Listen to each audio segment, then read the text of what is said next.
안녕하세요. 클릭해주셔서 감사합니다. 동물에 대한 다양한 이야기를 하는 정순이네 동물기입니다.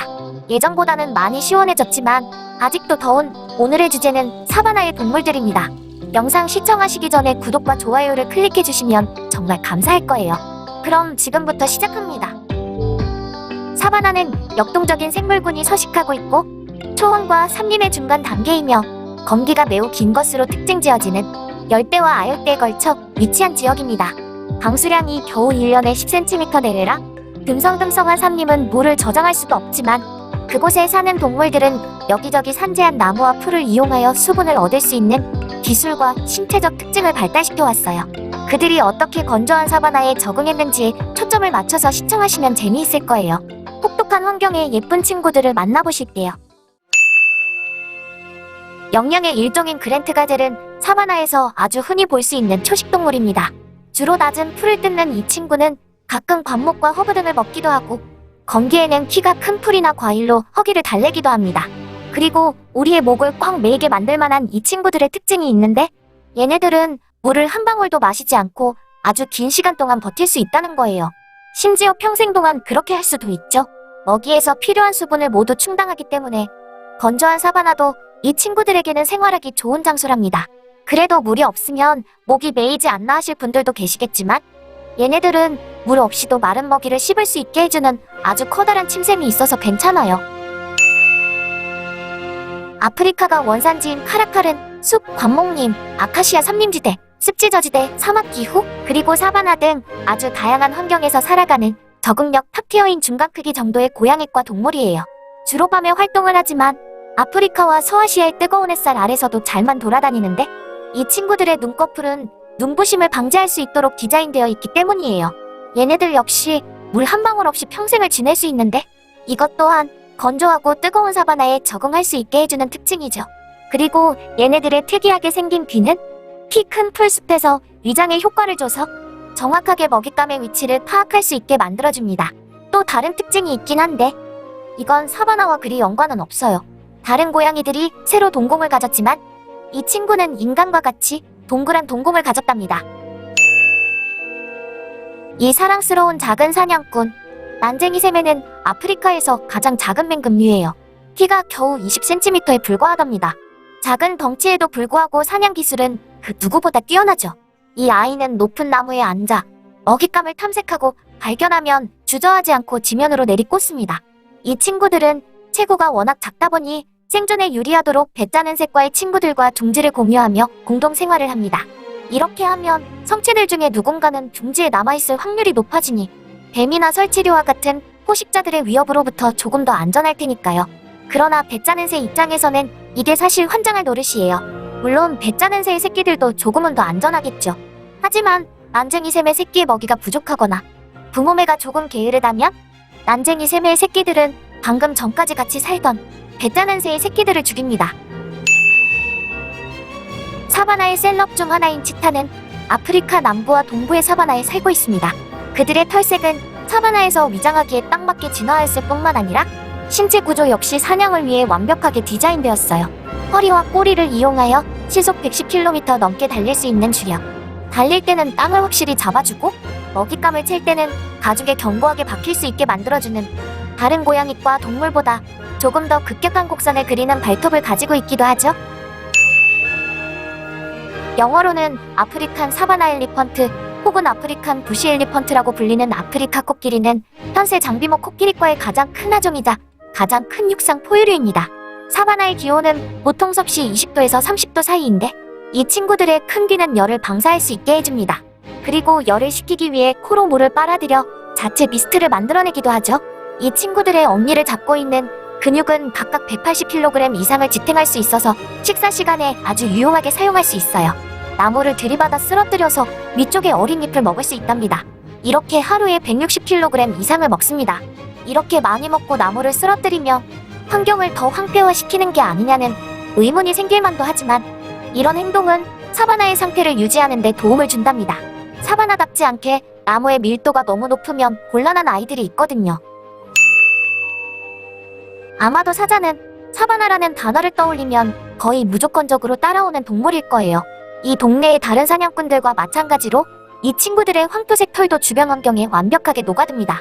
그리고 다른 고양이과 동물들처럼 강력한 발톱은 먹잇감이 감히 도망갈 수 없게 만들고, 거칠다 못해 사포 같은 혀는 고기를 발라먹는데 아주 효과적이죠.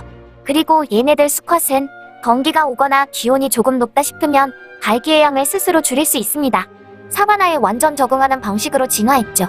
하지만 아무리 적응을 해도 얘네들도 더운 건 더운 건가 봐요. 체력을 요구하는 사냥은 더운 낮보단 서늘한 밤에 주로 실행한답니다. 사바나 얼룩말은 우리가 동물의 왕국 같은 프로그램에서 가장 빈번하게 접할 수 있는 얼룩말이에요.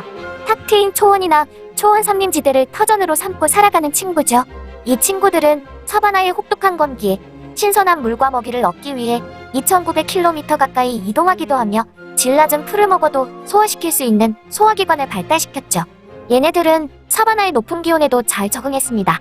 몸의 열중 70%를 발산할 수 있고, 그들의 피부는 천년 자외선 차단제 역할을 합니다. 그러면 그 유명한 줄무늬는 무슨 용도일까요? 포식자들에게 시각적으로 혼란을 주기 위한 용도입니다. 여러 마리가 뭉쳐있을 때를 보세요. 누가 봐도 혼란스러워요. 검은 꼬리눈은 영양학과에 속하지만 소와 더 많이 닮았어요. 이 커다란 친구는 아프리카의 초원과 아카시아 사바나의 핵심종으로 끊임없이 풀을 뜯어 그것을 짧게 유지해서 사바나의 생태계를 지켜주고 있죠. 풀이 길면 초식동물들이 포식자가 다가오는 것을 알아차리기 어렵고 도망을 가기도 무척 힘들거든요. 만약 검은 꼬리누가 없다면 키가 큰 풀보다 작은 아이들은 일찌감치 사라졌을 거예요.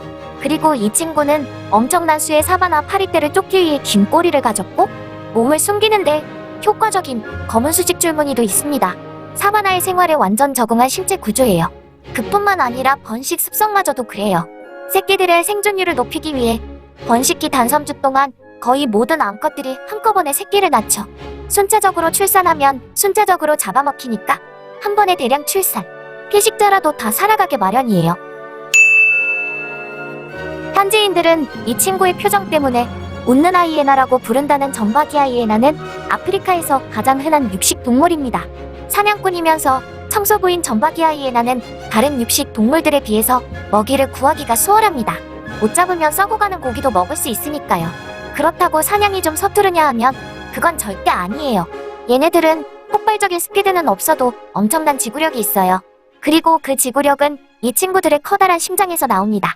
거의 몸무게의 1%를 차지하는 심장은 점박이 하이에나가 먹잇감이 지쳐 쓰러질 때까지 쫓아가서 숨통을 끊을 수 있게 해줬어요. 그러나 아무리 지구력이 좋아도 쉴 때는 쉬어야죠. 이 친구들은 기온이 상승하면 물웅덩이에서 목욕을 하고 관목 아래에 만들어 놓은 굴에 들어가 몸을 식힙니다. 아프리카 사바나의 대표적인 독수리인 흰등 독수리는 동물의 사체를 처리함으로써 지역의 생태계와 환경을 유지하는 데 큰 도움을 줍니다. 이 친구들의 덩치는 상상외로 거대하지만 부리는 그리 강하지 못해 사냥을 할 수 없습니다. 이미 누군가가 잡아서 가죽을 헤집어놔야 그 안에 부드러운 살코기나 내장을 먹을 수 있죠. 식사 조건이 까다로워 보이지만 남들도 다 먹는 신선한 고기, 남들은 먹을 수 없는 썩은 고기, 가리지 않고 먹으니 먹이 걱정은 별로 없는 편이에요. 이 친구들의 위장하는 산도가 매우 높기 때문에 썩은 고기를 먹어도 식중독과 같은 문제는 생기지 않는답니다. 덩치에 비해 싸움 실력은 그저 그런 흰등 독수리는 띄엄띄엄 존재하는 사바나의 커다란 나무 위에서 생활합니다. 땅으로 내려오면 힘센 친구들이 많으니 거기서 버티고 있는 거죠. 그리고 얘네들은 특이한 습성이 있는데 자신의 다리에다 소변을 봅니다. 이런 행동은 열을 식히고 다리 부위의 기생충과 박테리아를 제거하기 위함이라고 해요. 썩은 고기를 먹고 높은 산도를 가진 위액이라면 소변도 무시 못할 정도로 독할 거예요. 긴 목과 졸린 듯한 눈은 기린을 사바나의 일귀염둥이로 만들기에 충분합니다. 이들은 긴 목 덕분에 나무 꼭대기에 있는 어린 잎들을 수월하게 먹을 수 있고, 설령 조금 키가 모자라도 이 친구들에게는 45cm가 넘는 긴 혀가 있어요. 정말 독특한 색깔을 가진 기린의 혀는 가시와 날카로운 가지로부터 보호하는 접착제와 같은 침으로 덮여 있습니다. 이런 특징들은 다른 동물들이 먹을 수 없는 먹이를 먹을 수 있게 해주죠.